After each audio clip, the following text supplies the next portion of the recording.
So first, is the culture ready for this transformational element? Most organizations are getting there, we're finding. So there's really kind of a global change there.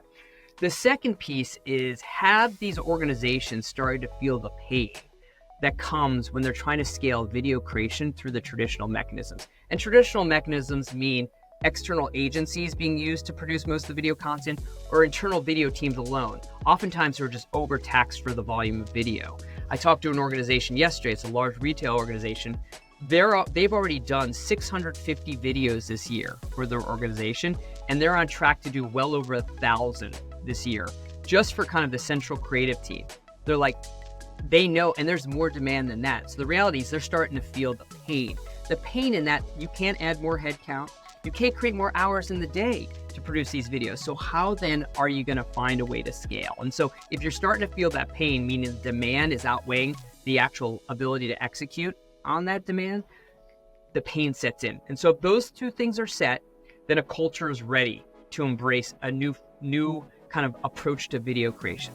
Now, for success, you need a number of different elements. One, the creative and video teams need to be bought in on this approach of using kind of non-traditional video creation mechanisms, and they're key players in this. They're the arbiters of the brand. They need to ensure that video that's being created in the system is going to be on brand and is going to maintain that kind of brand integrity.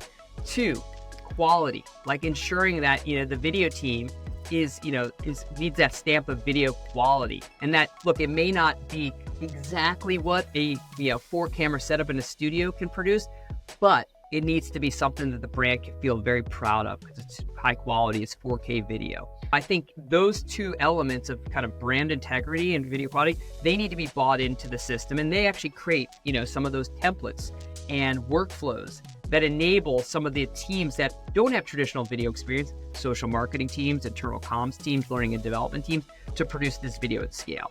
And so once you have that kind of buy-in from creative and the video teams, it's then about equipping these content creators in the middle of the organization, the social marketers, the internal comms teams, the L&D teams, to create these workflows to rinse and repeat the mechanisms. And that is actually pretty easy. Our technology, as an example, is really easy to onboard and train folks on. And so then they kind of create a set of workflows.